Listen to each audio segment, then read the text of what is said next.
கடவுள் வாழ்த்துல இன்றைய திருக்குறள் 10வது திருக்குறள். பிறவி பெருங்கடல் நீந்துவர் நீந்தார் இறைவனடி சேராதார்.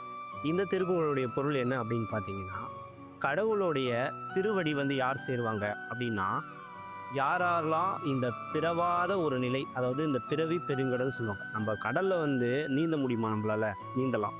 ஆனால் கடைசியில் எப்படி இருந்தாலும் இறந்து போயிடுவோம். அதே போல இங்க வந்து இந்த பிறவி பெருங்கடல் சொல்லக்கூடிய நம்ம இந்த வாழ்க்கையில வந்து மீண்டும் மீண்டும் மீண்டும் வந்து பிறந்து மீண்டும் இறந்து மீண்டும் பிறந்து இப்படியே நம்ம வாழ்க்கை வந்து போயிட்டே இருக்குங்க. இந்த காக்கா குருவி மண்புழு அப்படின்ற மாதிரி மனிதர்கள் அப்படின்ற மாதிரி இது போன்ற ஒரு 87 லட்சம் உயிர் வகைகள் இருக்கு. கடவுளுடைய திருவடி வந்து சேர்றமோ அப்பதான் வந்து நமக்கு இந்த பிறவி பெருங்கடல் அப்படின்ற சொல்லக்கூடிய இந்த வாழ்க்கை வந்துல நம்ம வந்து மீண்டும் பிறக்காம வந்து நம்ம கடவுள் அடி வந்து சேர்ந்துருவோம்.